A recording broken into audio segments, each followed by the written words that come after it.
Welcome to 10,000 Miles. Today's guest is Glen Greenlow. That's Captain Glen Greenlow for all of you. He's the captain of a 737 on United Airlines. He also happens to be a great old friend of mine. I've known him since he's in the second grade. He's always dreamed about being a pilot. You'll hear when I first met him, he had planes hanging from the ceiling over his bed in the room that he slept in. It was great. You'll hear about his journey and how he became a pilot from pilot school in college to an internship and making his way to the big planes and playing in the major leagues as a captain, so they say. It's a great story. He's super funny, successful, just a great guy. I hope you like listening to this episode as much as I like doing it. So let's dive in.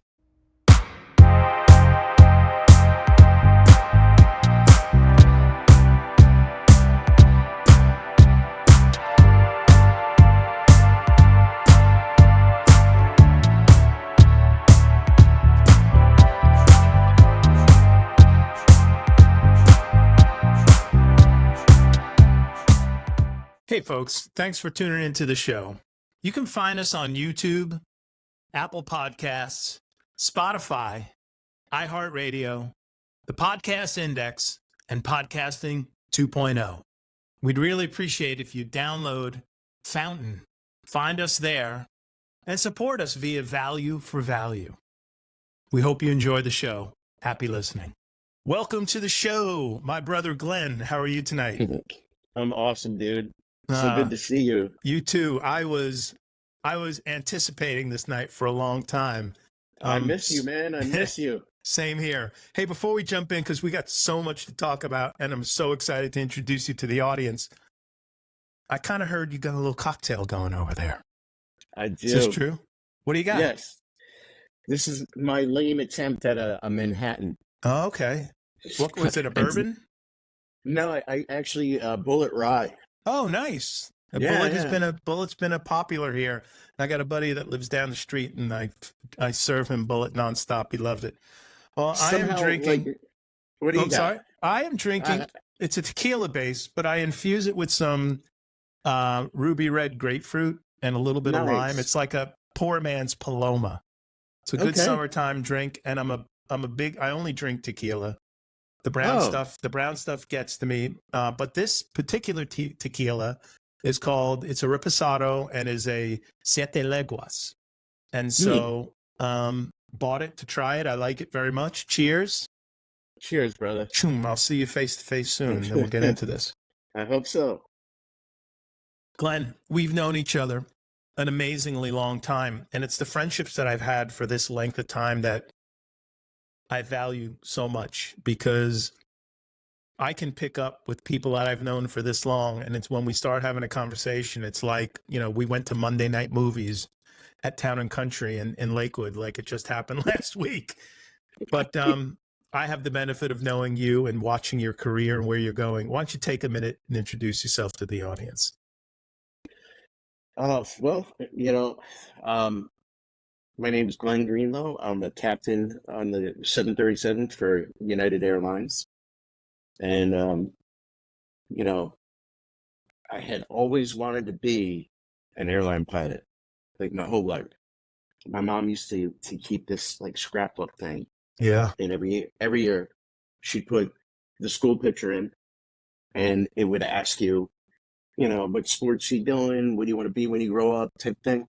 And, from kindergarten straight through, it would say, I want to be a pilot when I grow up. I want to be a pilot when I grow up. I want to be a pilot when I grow up. And then it changed when I got to high school, because I met you. I idolized you. You need better idols, buddy. No, not at all. Dude, so, you go through life and people inspire you. You have mentors. You were like one of my first mentors, dude. Wow, man, that's so nice to hear. No, seriously, I idolized you. Oh my God, that's too much for me to handle. I can validate one thing, Glen. I can validate one thing. I remember, because I met your brother first. We were really great friends, and I still love him. I remember your bedroom on Adelphi Drive. You had planes hanging from the ceiling, Oh, yeah, man. right? Totally. Yep, You had yep. planes hanging from the ceiling. That was, I remember this now vividly.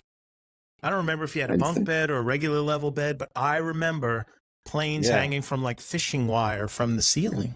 Yeah, totally. Holy cow, you just jarred a memory right there. Yeah.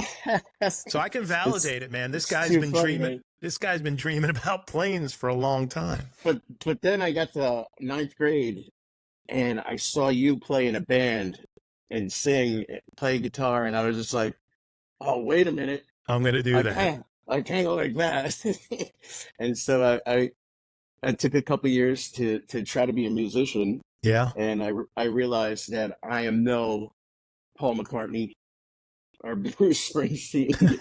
So then I had to rethink again, and ended up going back to the pilot thing. But So how did you pursue becoming a pilot? Did you went back to school? Like, what did that path look like? So I got to back it up a little bit. You remember me and you used to work at the music store together? I do. Garden State Music. Garden State Music. And so you'd pick me up in your, what was that car? Like that. Pick the color and I'll tell you what it was. It was like a Dodge Colt or something. Yeah, it's exactly the red one. 86 Dodge Colt. You pick me up in that. You and I would go to Jack LaLanne in Bricktown, right? At the gym. We'd work out. Get a pump going. Shower. And then go to Garden State Music. And we worked there together. And then, a lot of times, you were at the time recording a lot of big time acts and, bands. And we go to, what was that name of that music studio that we go to in Ocean Gate? Ocean Recording Studios. Oh, there you go.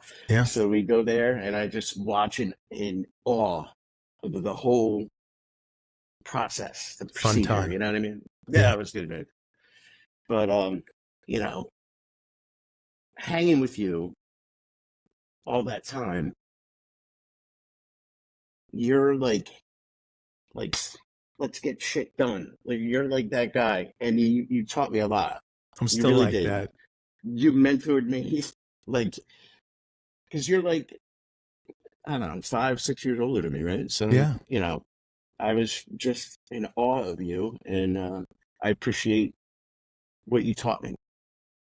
Super nice of you. But let's talk about you, because this episode's not about me. And I'm coming to Jersey this summer so we can have a cocktail together. But can you please come stay with me? I'm begging you. Well, I'll definitely come up for a visit. We rented a house for a few weeks, but I'll be down there for 3 weeks. It'll be a good time. All right.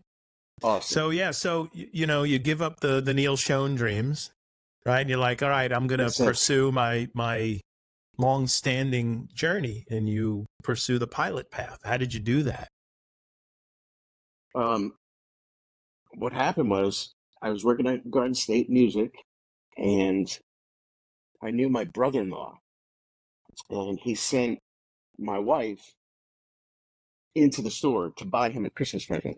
Okay. And she walked through the door, and I was like, I was like, she's beautiful. Done.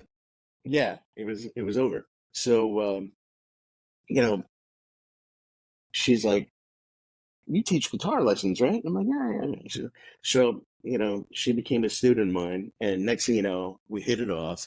Nice. And we start dating, and she goes, I love you, but I'm not marrying a musician. Okay. And I go, you know what? I'm not that talented. I get it. I go, I'm going to go back to plan A. I want to be a pilot. So we had a friend of the family had a little 4-seat prop plane. Okay. And he took me flying, and he was a flight instructor. So he let me take the wheel, and I was hooked. I was hooked. I was like, that's it. This is what I'm doing.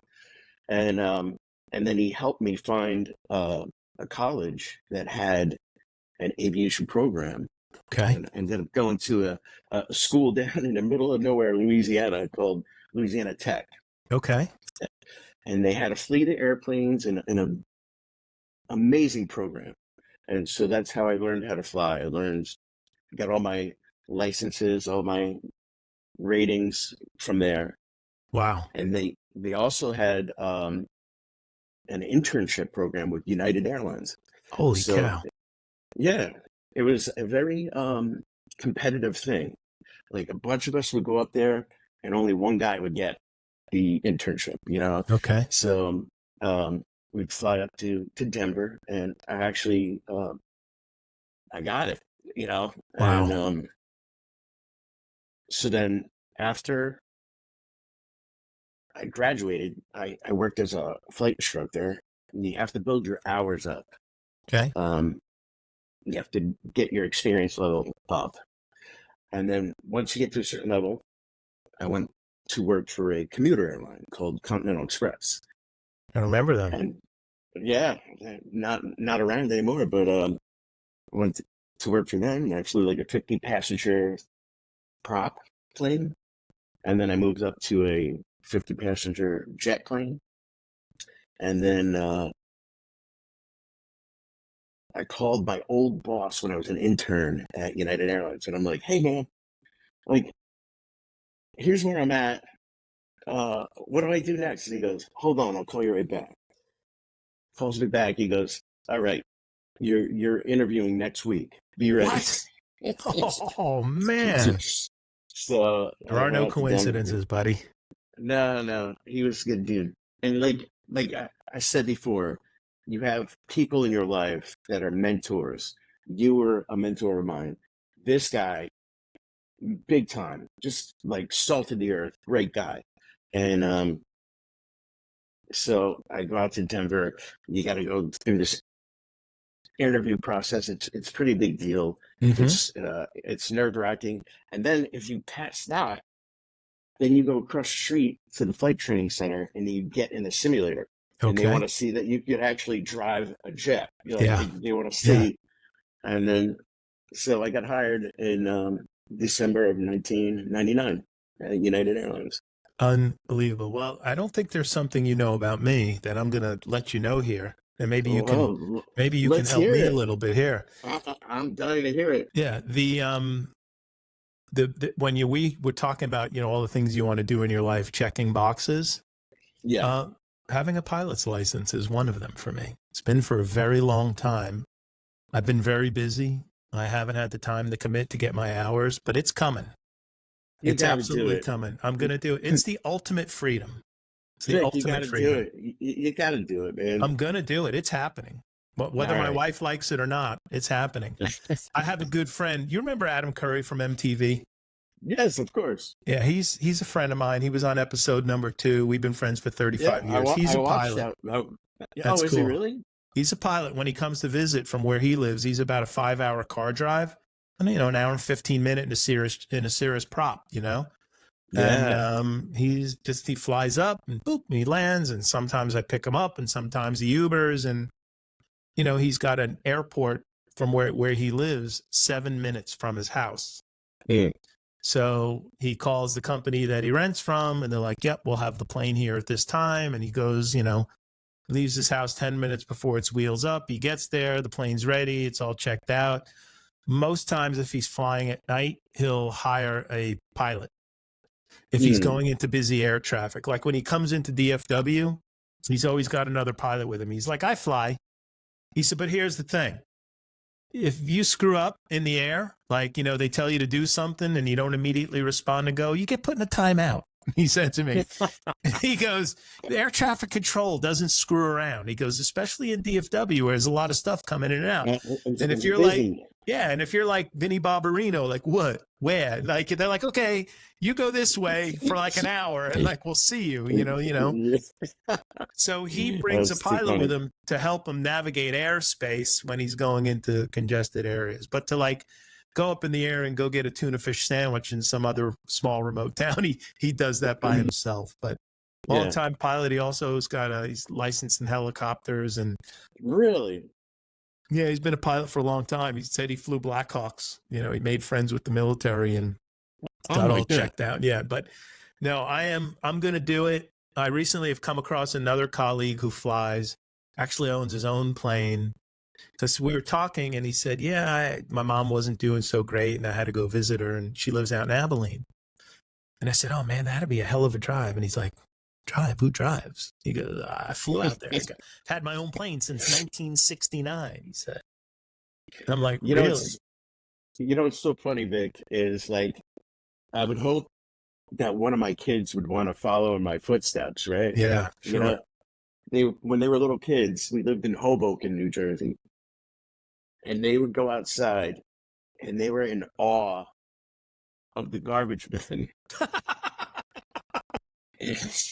They never cared about what I did at all. They never were impressed at all. It was too funny, man. That's great. Hey, let me tell you something. That truck with the arm that dumps. I mean, yeah. I still every time it comes, I still stare at it like it's just like kind of watching the car go through the car wash. You're like, yeah, that's cool. Wow, that's super tight. So funny, man. This is cool, man. You fulfilled a lifelong dream, which congratulations to you because not a lot of people get to do that. Life takes turns. Honestly, back in the day when I came up, Vic, it was a lot harder to get a job at a major airline. It was really, yes, it was like a whole different ball game as far as there'd be like 30,000 guys had their applications in. Holy cow! And it was so. Thankfully, I did the internship in college. That really helped me out. That kind of scooched me up a little bit, but it was a lot harder. These kids that I fly with nowadays, like first officers, they're just like, everything's kind of going pretty easy for them. Wow. And I always say to them, like, all right, listen, it's a fickle industry. If something happens, like there's a hiccup in the world, yeah, everything's gonna grind to a halt. Like 9/11, 9/11, COVID, right? Yeah, COVID. Yeah, exactly. So, when did you make captain? 2 years ago.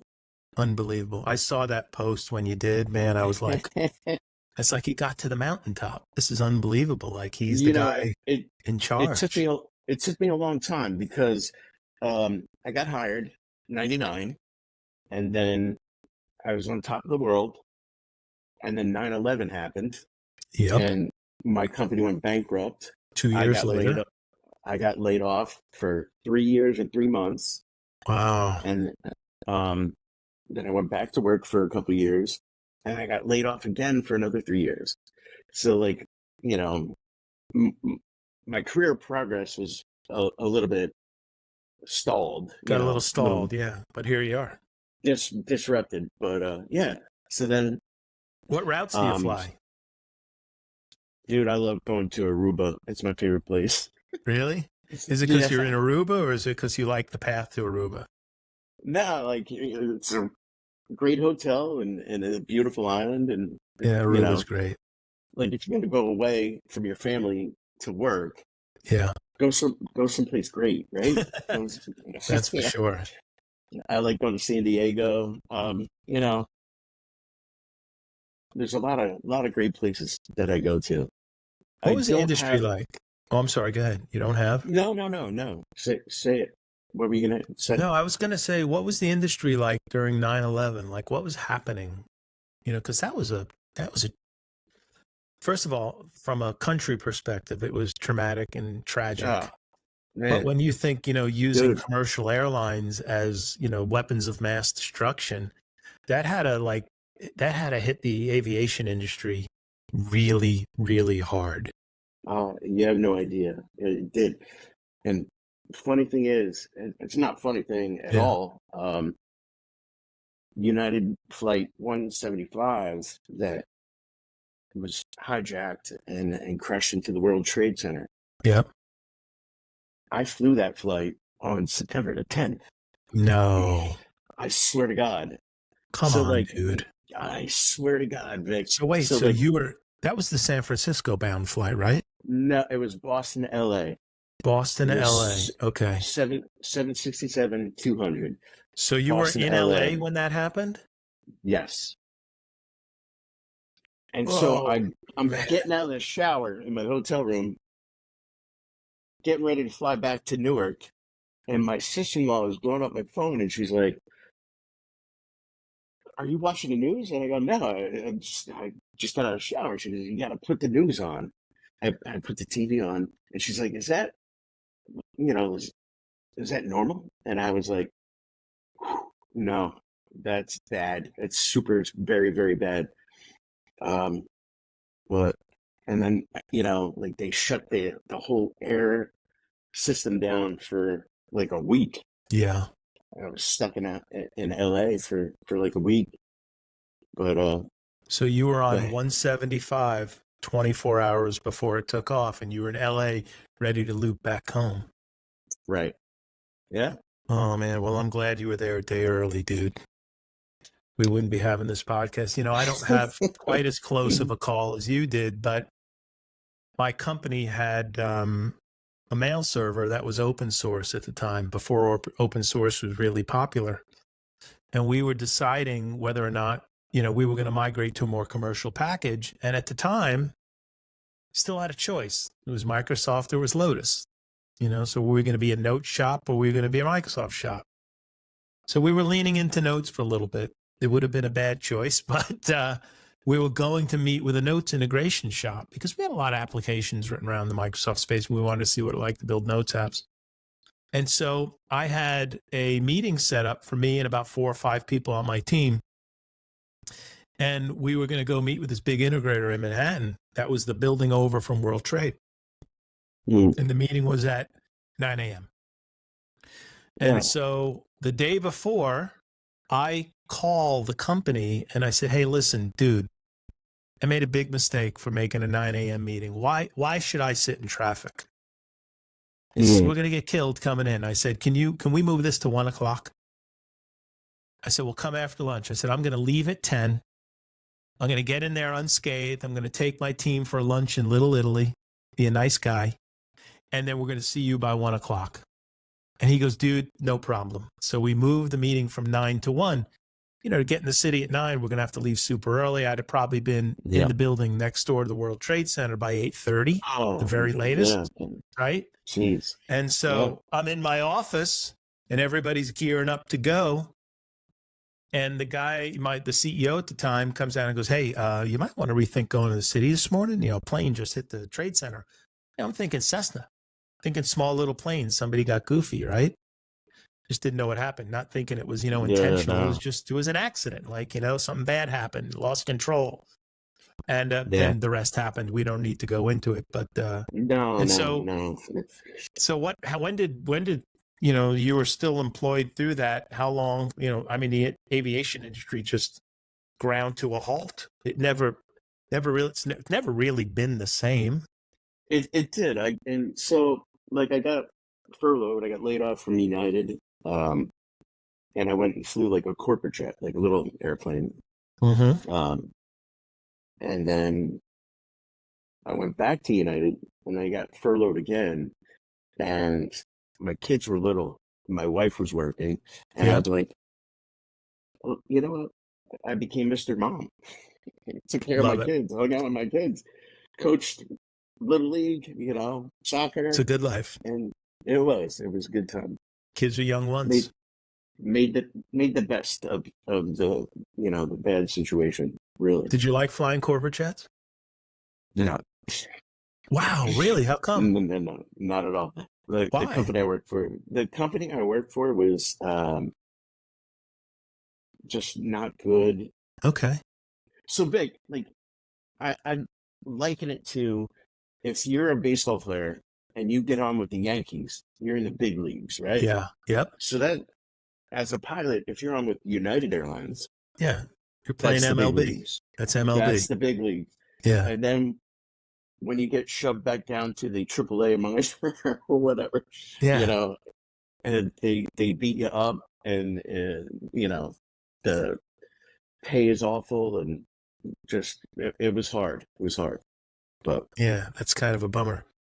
So, let's shift gears a second. So you're coming up, like you getting served. What's the process like to get certified on all these different aircraft? Like, what do you have to go through to all of a sudden go from flying a prop plane to flying 737s?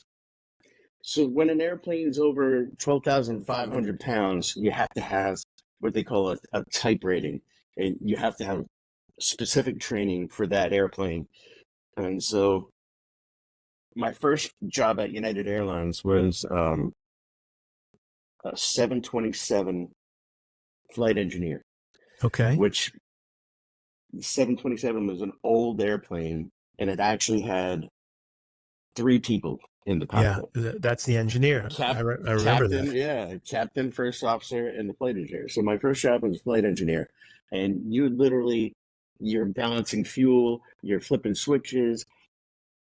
Wow. Later on, airplanes became more automated, and you didn't need that third guy. Okay. But that was my first job, and it was kind of cool. It was kind of a cool way to start my airline career, because you got a Yeah. 3-man crew, and it just was a good experience. But I remember flying from Denver to Colorado Springs, and it's a quick flight, and I messed up the pressurization, and everybody's ears. I'm glad you said this, because I was going to ask. I'm thinking I'm going to ask if he ever had a foo bar, and I'm like, no, Oh, yeah. I'm not going to ask that. It's I don't want to go into that, but come on, No. baby, bring it to me. No, so I messed up the pressurization, and the captain's flying. That's not funny. I'm sorry. The captain's flying, and all of a sudden he turns around and he's like, "What are you doing?" And he reached back and he started flipping switches, and he fixed it. And I was just like, "I'm so sorry, I didn't know." But I was brand new. I was new. Yeah. But Oh, the lessons we learn, but unfortunately, your lessons can be life-threatening.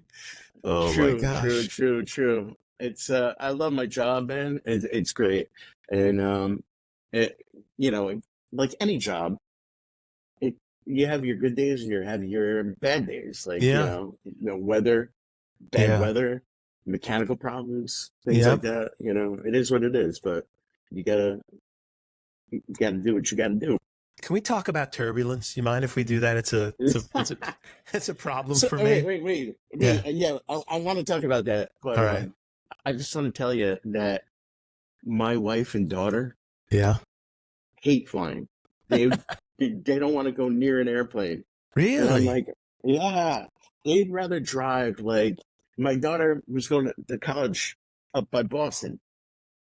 That's a brutal drive, dude, from New Jersey. That's a big drive. Like 6+ hours. Yeah. I'm like, we could fly it in 40 minutes. Yeah, exactly. And my daughter's like, nope. Wow. We're driving. I'm like, yeah. That's so amazing. That's ironic for sure. Let's talk about turbulence for a second. There's many different reasons for turbulence. A lot of times when it's just windy and gusty down low by the ground, that's the big one. And then sometimes when you're up at 35,000 feet, the jet stream, the winds aloft, they shear, they turn, there's just many reasons. And you fly through clouds in the summertime, there's convective activity, like the air is rising and you fly through a cloud, and it'll rock you, and you just try to do your best to avoid those pockets. Yes. Exactly. I'm going to tell you a funny story, and it's United related. God. It's a little Vic story, okay? You're a Dallas guy, so you probably it's American, but remember, I lived in Denver for 3 years, and that's United. Okay, right. When I lived in Denver, and listen, I love flying when it's smooth. Yes. When it's not smooth. Me too. Yeah, you too, right? Yeah. I get freaking white-knuckled and crazy. So I'm flying with a bunch of colleagues, and they're a couple rows behind me. We're all flying in coach. And United's got, at the time, I'm not sure. It's been a while since I've been on a United flight because I'm here in Texas. But in Dallas, but you plug the headset in, you can listen to the cockpit. Does that still happen? No, No, they okay. don't do that anymore. Yeah. Okay, well, probably for this reason. So I used to like listening, right? So Yeah. we're taking off, and Denver is freaking gusty, right? Oh my God. I always say, I've been at United for 25 years, and I'm like, why would they pick that as a hub? That's like Yeah, the it's worst weather, gusty. the worst ever. Yeah. It's gusty. So we're taking off, and we're heading back east, and we're sitting in, and I put on the headphones, and it's like, I don't know, I forget the number. Let's say the number is flight 370. And so we're saying, flight 370 clear for takeoff. Flight 370. Oh, we start taking off. And dude, I'm telling you, the second the wheels are off the ground, the plane is bouncing. Bum, bum, bum, bum, bum. And for those who are not watching video, my hand is going up and down, bump, bump, bump, like I'm dribbling a basketball, bump, bump, bump. And so I got the headset on there. Flight 370. We're getting hit pretty hard here. We're looking requesting a right turn or whatever, 170 degrees, whatever. I don't know the lingo, but it's like a bad horror movie. Tower, come back, Flight 370. Didn't quite make you out. I'm like, holy shit. Yeah, Flight 370, we're getting bounced out pretty hard here, requesting a right turn for 75 degrees. Flight 370, come back. We're not really picking you up. Now I'm ready to scream, they want a right turn. They want a right turn. I'm freaking out. And dude, we are bouncing, and I am white-knuckled, and I'm sitting back in the chair, and I'm freaking out. And then all of a sudden, the pilot gets on and goes, Tower, Flight 370, requesting right. I mean, the guy's pissed, right? The guy is pissed. And then all of a sudden, Flight 370 had the direction 170 degrees. And all of a sudden, we bank. And we get out of the wake. I think we were sucked in the wake of a plane before us. No, that's exactly, dude. You have no idea. Some of the worst turbulence I've ever experienced is a wake from another airplane. For real. It will roll you. It will roll the airplane. Like, dude, I was losing my shit. I was losing my mind. And so finally we stabilize, and the guys are behind me and they're laughing because they see that I'm curled up in a little fetal position and I'm white knuckling and I'm losing it. And they're dying laughing. These are two guys that work for me, right? They report to me and they are freaking dying. So finally we level off. The seatbelt sight goes off and I get up and I start heading to the back to go to the restroom. And the guys are looking at me and they got this shit-eating grin on their face. And I just put my hand on my stomach and I go, my core, it's still hot. my core is hot. And to this day, and this has been 18, 20 years later, I'll run into one of those guys and they'll put their hand on their belly, go, how's the core? Is it still hot? You know, they just, but dude, that was the freakiest thing. And then I happened to be sitting sometime later. I'm sitting up in the front of the bus and I'm with some guy and I'm talking about, man, we don't have any turbulence, man. I freaking was on a flight about a month ago with turbulence. He's like, he goes, I'm a flight engineer or something. He said something with aviation. He goes, turbulence is nothing. Change in temperature. He just calmed me down. And since that day, I've been like, turbulence is nothing. Now, it's something when it's happened, but man, that day, oh boy, I made a good connection with Jesus on that day. there's weird times, man, where it comes out of nowhere. Wow. Like, we have all this weather information available to us. Yeah. And, you could make an educated guess, like what's going to happen, when it's going to happen. But sometimes it's like out of nowhere, it just happens. And that's when people get hurt. It's terrible. Yeah, it is. But we got in turbulence. I forget where we were flying. It was with my family. I don't remember where we were going, but we hit bad turbulence and a luggage compartment flew open. And a carry-on bag came straight out and hit me right in the head. Oh my gosh. I had my eyes closed and I was sort of in this uber relaxed state. And so fortunately for me, nothing happened, but this freaking thing got me straight in the noggin. Heavy bag. And I sort of Jeez. came to, and the flight attendants rushed me. They saw it happen, and they were like, this guy, and they looked at me like, you're okay? Yeah, I'm totally fine. They were completely stunned. Like, yeah, completely fine. Next grade. Yeah, I'm good. I said, I was totally relaxed. I said, listen, I'm the man of steel. I said, I'm made of cast iron. You can't bruise this. And they're like, we're getting you a free cocktail. So it's great. And if you want to and your wife wants a few, that's fine too. I go, no, I'm good. Everything's fine. But I shoved the bag back up there, locked it up. Crazy. Took a suitcase to the head. I took a full suitcase to the head. Yeah. Hey, let me ask you a question. How often do passengers get unruly on flights? Is that a common occurrence, or is it just I see a lot of it on the internet? Fortunately, it's not common. Yeah, good. That's what I thought. It happened. So, like, I had a situation a couple weeks ago. Really? We were coming back from Aruba. Okay. And we were delayed, and people had a connection in Newark. So we land in Newark, and I clear the runway. Yeah. And these people like bum rush the front door. Yep. They're like, you can't leave your seat while the airplane's moving, right? Right. So they run up to the front door. Flight attendants call me. They go, these people are at the front door. They won't go back in their seat. Like, and so like I have to stop the jet. Yeah. And until they sit back down, like, what I mean? Like, things like that happen. Yeah. I think This the is biggest Captain thing, Glen, and I'm here to tell you that if your asses don't get back in the seats, we're not attaching to the jetway. And you'll be sitting in this plane for another 4 hours, and you'll likely miss your connections. Thank you for flying United. Dude, that's pretty much what I said. Yeah. Yeah. No kidding. But I think in 30 years of doing this, like between the commuter airlines and United Airlines, I think the big thing is medical problems. Like somebody having, like all of a sudden somebody's having, they pass out, they're having medical issues. And, that happens actually a lot, Is there always a doctor on board, or is the luck not that good? Yes, there's always like an EMT, a nurse, a doctor, somebody's Crazy, on board. Right?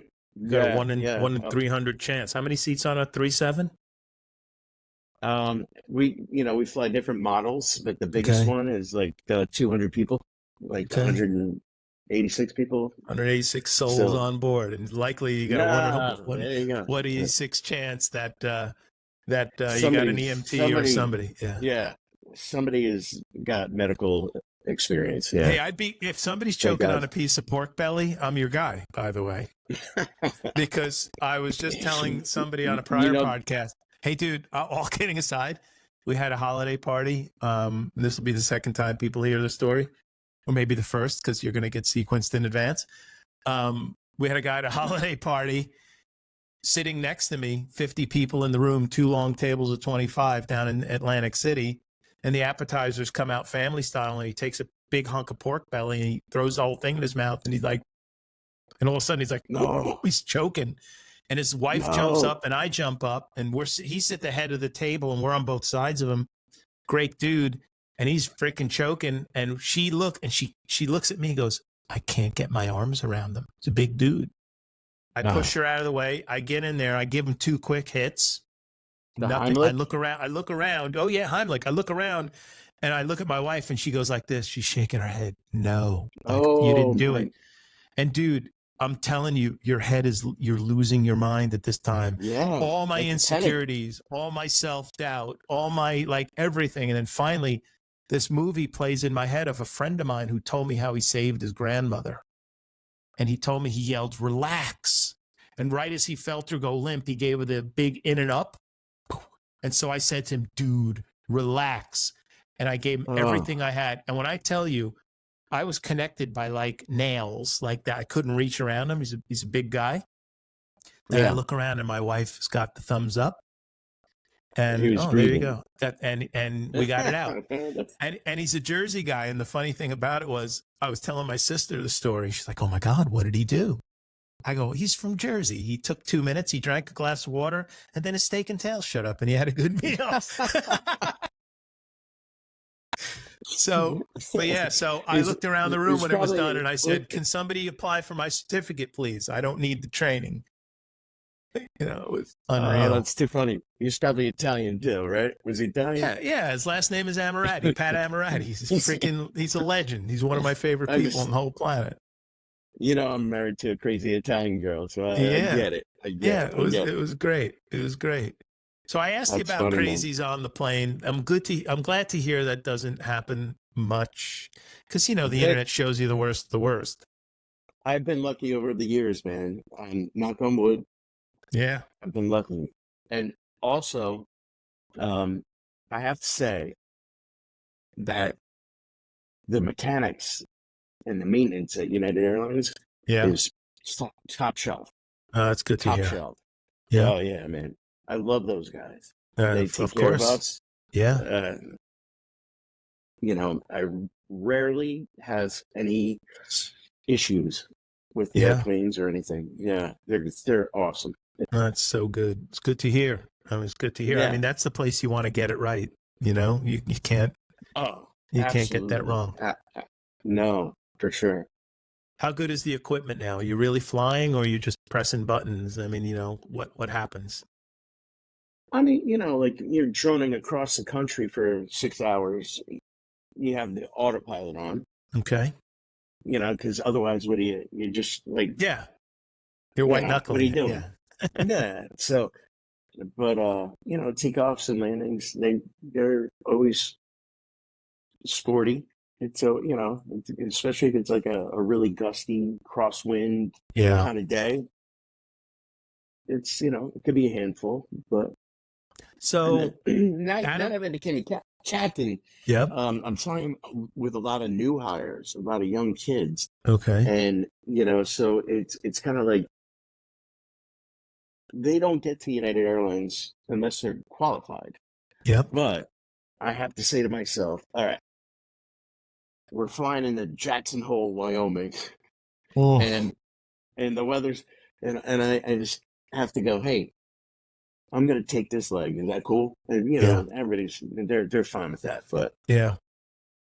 Have you ever flown into Vail? Not with United. When I did that corporate gig, I did. Yeah. Let me tell you something. I flew into Vail for the first time last year. I was very nervous. I was very nervous. You're flying through valleys and all this stuff. And you're like, frick is the airport? Are we like, what is going on? This isn't good. This is bad. And you just go, and I'd never flown in before. And, you see rocks and valleys and then all of a sudden you're like, oh, look right there. There's the airport. And you land and you're in. And I'm like, okay, that just freaked me out. That was crazy. Dude, the worst turbulence, you were asking about turbulence before, the worst turbulence I ever experienced in my career was flying out of Boise, Idaho. Oh, it's really? Another mountainous, area. And the winds were just howling. And we took off. And, like, looking at the screens, you almost couldn't, like, see them because there was, like, everything was so topsy-turvy. Wow. I probably shouldn't say that, like, podcast. It was pretty bad. But those mountainous airports can be a challenge. Yeah, well, this is why skilled and experienced pilots matter. I mean, we're kind of chuckling about it, but you got a lifetime of commitment into your craft, and this is why airlines like United invest so heavily into having the best captains in the best seats. Because, while most of it's controlled by computer and you got a lot of autopilot and lots of cool features you didn't have when you were flipping switches and pressurizing planes, you can't predict all 100% of Mother Nature. And so you got to have, you got to have skill. And that's why you're there. honestly, weather is the biggest challenge for Yeah. sure. You know, and then like getting into the summer months here, Yeah. thunderstorms. Yeah, it definitely is the biggest challenge, no I doubt. was coming back from Vegas in March, and guy who was on a flight before me, we were all delayed. There was weather coming into the Dallas area. He flew out an hour before me. His flight got diverted to Austin. They just happened to hit the DFW area, and it was like, no bueno. And so I turn on the screen that shows the flight and the weather overlay. And so I'm seeing all the clouds and I'm seeing our flight path. Dude, this pilot, okay, with the help of Shore of Ground Control, this dude threaded a needle in between this storm. And there was a V of storm, and this guy zigzagged and came in, and right at the exact time where it was east and west of the runways, this guy got in and landed this frickin' plane weather free. Weather free. I mean, it was perfect timing. And the guy who took off an hour before me got home 7 hours after me. Oh my goodness. Because they had to go to Austin, they had to sit, they had to wait for clearing. And I'll tell you, in Dallas, they're very strict about the lightning rule. If there is lightning within so many miles of the airport, everything stops. Yeah. There has been times where we've pulled up to the gate and lightning started, and 3 hours passed before they attached the jetway to the plane. Yeah. Stuff they won't let the ground guys out there if there's lightning. They will not. And so we've sat a long time. Boy, when we got off that plane, Glenn, it looked like a bomb hit it. It was water bottles all over the place. All the food was gone. People it was a disaster. People were restless. Funny, I guess man. planes and bombs aren't a good connection, so I apologize for that. No. I like I said to you before, I love going to Aruba. You go out over the Atlantic Ocean when you go down to the Caribbean, and when you're out there, there's no radar, there's no air traffic controllers. What? And so, they don't have the ability to have radar out over the Atlantic Ocean. So, you're like old school, 1940, sending position reports. Really? To people on the radio. Yeah. And so what happens is in the summertime when there's convective activity. Yeah. And you're out there and you're looking at the radar and you're like, all right. So it could take a little bit of a delay to call and ask for a deviation around weather. And it could be a little bit. A lot of guys don't want to do Caribbean flying because it could be a little bit stressful. But you like it? I love it. And the thing is you just try to get ahead of it. If you see it on the radar, if you think you even might need a deviation, just call ahead and ask for it. Yeah. If you don't need it, you don't need it. But if you do need it, you ask for it, you got permission, and that's all. But going to Aruba is totally worth it. Yeah. What speeds do you typically travel at? So it'd be like 550 miles an hour. Wow. That's faster than I thought. Okay. What's the fastest with the tailwind you've ever hit? Oh man. Yeah. So I'm giving you miles per hour. Yeah. But we use knots. Knots. Yeah. And I appreciate, and the viewers appreciate miles per hour too. No. So coming, like, if you're coming from west to east in the wintertime and the jet stream is just cranking. Yep. I've been up to like 650 knots. Oh, and so how many miles an hour is that?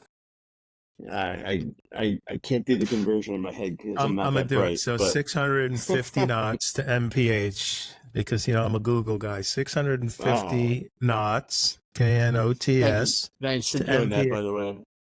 Yeah. It's probably 700 miles an Yeah, hour. 736. That's There you go. fast. It is.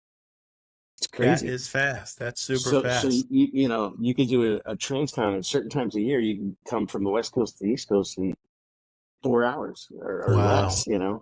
Yeah, That's got to be easy on fuel too. I bet you the airline likes that. sure. But then transversely, if you're going from Newark to San Diego, Yeah, you're it's like toast. 7 hours. Yeah. Yeah. Yeah, and you're burning a ton of fuel, right? Yeah. What is the responsible? So what's the guy sitting next to you's job? He's the first officer. Is that what you call it, or first mate? First officer, yes. First officer. What's his job or their job? So, you know, I spent until a couple years ago when I became a captain, I was a first officer, and I always thought like, yeah, we do the same job, you know. But when I upgraded to captain, I realized like I'm like solely responsible for Yeah. everybody on this plane right now, and it was a game changer. Like when you're a co-pilot, you're a first officer. Yeah. It's like, you know, yeah, you take turns flying generally. So I fly this leg, you fly that leg, blah blah blah, and I always thought we did the same thing. But now when shit goes down, they come to me and they're like, "Hey, Captain, what are we doing?" And it's like it's a different job Yeah. for sure. You're the But person in charge. yeah. So when you're on So, super long, what's the longest flight you've ever taken? So I'm only on a Boeing 737. So Okay. it's really only got like a leg range of 6 hours Okay. ish. What are the rules for the captain and the first officer? Is anybody allowed to sleep? No. There's no snoozing. No. No, the bigger jets actually have bunk rooms, and the Okay. pilots can go back and take it. There's multiple pilots Okay. because they're Gotcha. going for, let's say you're going for 14 hours over to India or Yeah. whatever, Tokyo. So you have two crews, Okay. and Oh wow. everybody takes a break and goes and takes a nap. Okay. But on my airplane, you know, it's mostly Caribbean, Central America, domestic. You know, it's just two guys. There's no break. Yeah. So I had this guy that worked for me, who was a pilot, and he was an instructor for a while. It was just his passion, great hobby, really great guy, great developer, and he took up skydiving. And so he's doing all these tandem jumps and like, things are going on, and you get to the first spot where you get to take your first solo jump. And they're on the ground, they're going, should we go up? No, it's windy. Got better. No. And they're going back and forth. And he's sitting there for like 3 hours. And finally he's just like, and they finally go, hey, we got a window. You can go up and do the jump. So he goes up. They get up to altitude. I don't know. I think he's jumping from 13,000 or something pretty close. And right as he jumps, the freaking winds just start gusting and howling. Oh, and he said, thank God I was a pilot, because as a pilot, you're always trained to be thinking about, in case of an issue, where could I possibly put the plane down? Like, you're looking for your paths along the way. Like, what could I do here? Especially with according to him, small aircraft. And he said, so my pilot training kicks in, and I'm trying to figure out, where am I going to drop down? Because there's nowhere in sight anywhere near the landing zone that I'm going to land. And he sees this giant parking lot, and he lands in the parking lot behind a Chinese restaurant. And I'm like, did you pick up a to-go order of like, egg foo young or something? Any of there? But he said, I came down a little hard. I was supposed to land in grass, and I landed on asphalt. He said, so it shook me a little bit. But I said, how far did you wind up from the LZ? He said, 2 miles. Oh, my goodness. Yeah, he said, wow. They were following me and they were freaking out and they were worried about where I was. He goes, but I was calm the whole time. He goes, I just knew to find my spot. I'm steering and I'm navigating and I'm doing the best to fight the wind. And I finally landed in the back of a Chinese restaurant. Wow, man. Yeah, like when I'm going across the country or like coming up from Aruba. Yep. That's all I think of. I'm like, if something happens right now, where am I going? Okay. what airport am I going to go to? You know what I mean? And you just kind of always have to have that mindset. Like something bad happens. What do we do? Yeah. What Where do do we we do? go? You got to think ahead. What, Yeah. I've heard all these rumors and myths about, under no engines, how far can you continue to glide a 37? Let's say you're at full speed and you God forbid lost, all engine power. How far could you glide? Like what would happen? It's many miles. It depends on what altitude it happens at. Okay. Like Yeah. if you're up high, you could go many, many miles. It just depends on the winds, how high up you are, all that stuff. Yeah. But that is one thing that, as a pilot, you hope never happens. Yeah, of course. Of course. But, it's not like a brick falling out of the sky. 737 flies just fine on one engine. Okay. You lose both engines, then that's not good. That's no bueno, as they say. No bueno. Wow, that's great. But it's good to know that you can go many, many miles, and that it's even better to know that you're fine on one engine. Yes, one engine. It's still amazing to me that, I don't think of flying anymore. I think of thrusting, right? You're just thrusting through the air with the sheer force. And I live very close. I live in 11 miles from the DFW airport. And while I'm not directly in the flight path, I can drive a few miles and really get a good view of planes just coming in all day, every day. And there's a spot, if you've ever flown in DFW, there's Highway 114. And when you go past a certain point, the planes are they're coming in. And the car wash I go to is in the flight path. And so it's a few miles from the house and they come in over the top. And I mean, it's just, you just look up and you're like, how does that entire mass stay airborne? It's just so much weight. And the aerodynamics and the thrust and the engineering involved in aviation are just, it's incredible. I just can't even believe it still. And in fact, I fly what they call a narrow body airplane, just one row, one aisle. Okay. And you fly the big jets like 777s, 787s. Yeah. Dude, they could weigh up to like 700,000 pounds. Like I have 400 and something people on them. It's crazy. So yeah, to your point, when you think about that and you look at that, it's pretty awesome, pretty incredible. Crazy. I mean, when you talk about engineering marvels, and I was recently watching something on the 787 Dreamliner. And they're like, yeah, we designed this thing and we're getting ready to build it. And then we realized that with the current materials we use to make planes, we could never get this thing off the ground. So we had to engineer new materials, so the process and the investment that these manufacturers go through to actually create these things like an 87 and to watch the test flights of what you can really do in an 87 that you hope to, never be in a plane while it's doing this stuff. It's incredible. It's just absolutely incredible. It's completely nuts. What is, what's the future hold for you in aviation? Do you, how much longer do you think you can do this? We have to retire. It's a mandatory retirement age right now. Okay. By the FAA of 65. Okay. So I'm 54, so I got like 10 years. Yeah. That's fantastic. God willing. We also have to get physicals every 6 months. Okay. So like, if something's wrong with you and you're not healthy, you lose your medical certificate and you can't fly. So, which is a good thing, right? Yeah, no, that's good diligence. You go every 6 months. You go every 6 months. They make sure you can see, and make sure you have a good EKG, blood pressure, blah blah blah, to check you out. Yeah, and so you don't want somebody in the cockpit that is not in good. Yeah, it's high risk. Yeah, that's not going to work. No, that's not going to work. No. How are the United flight crews doing these days? I mean, do they seem to be happy and engaged? Dude, it's the greatest airline on the planet, and that's amazing. I'm not trying to plug it. I've No, been I there for understand. 25 years, and everybody I work with is great.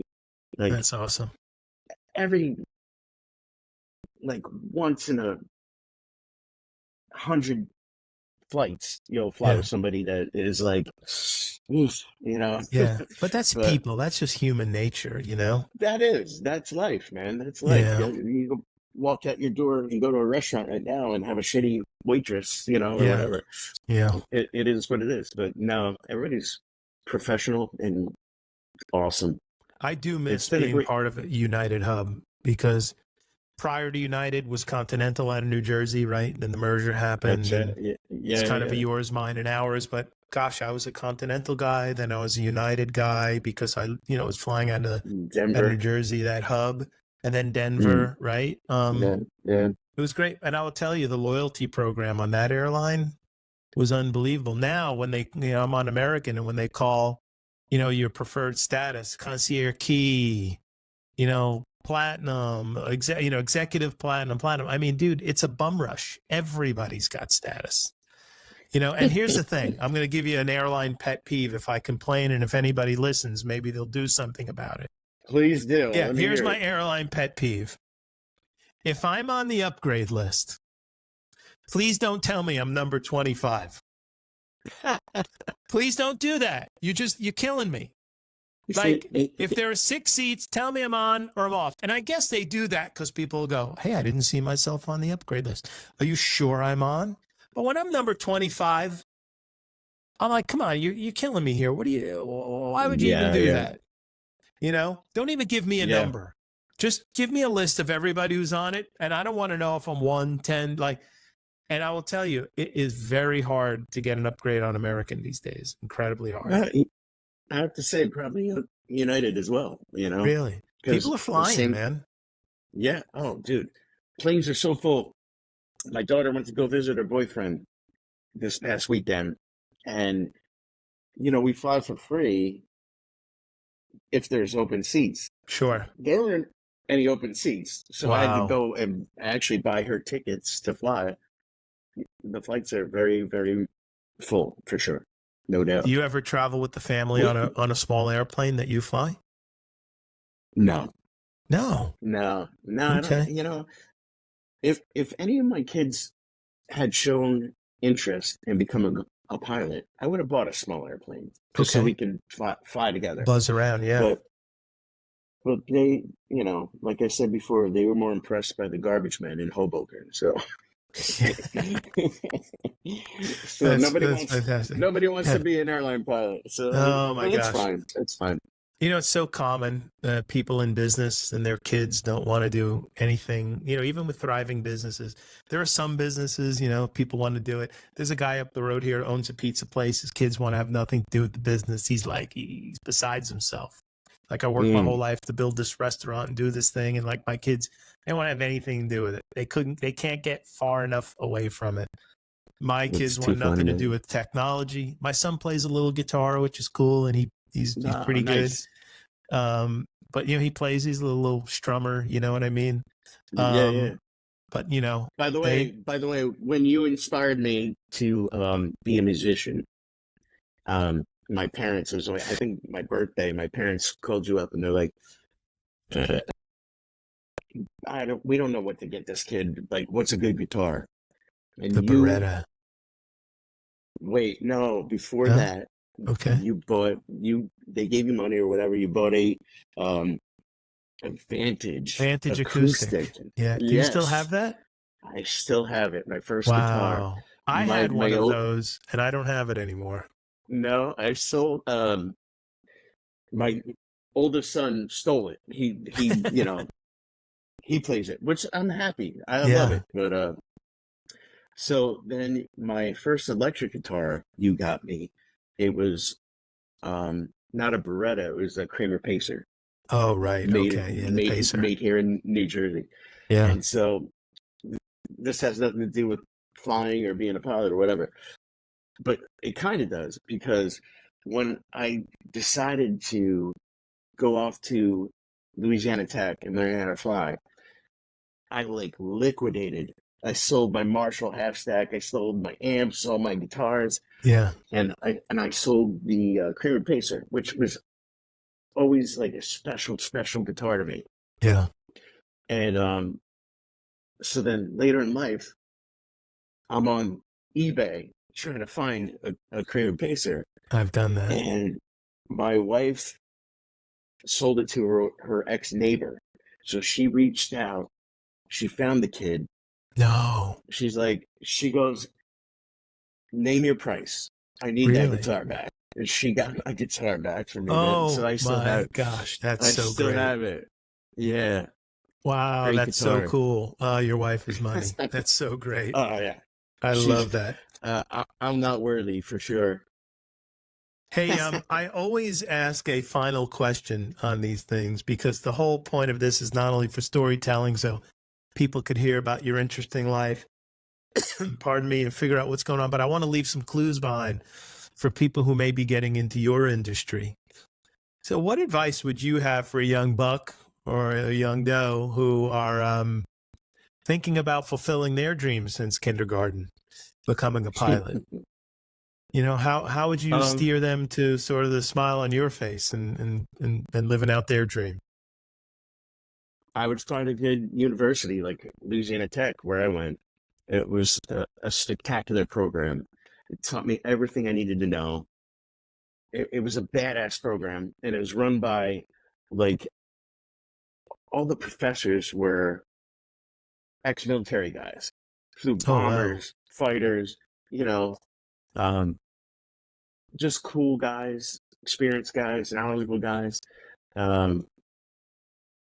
But find a good college, university with an aviation program. That would be the way to go. Is it common? Are there a lot of universities that have a good aviation program? Yes. Yeah. Nowadays there are. Back in my day, it was a little bit more limited, but nowadays there are. Okay. And I mean, you need to get a college degree anyway.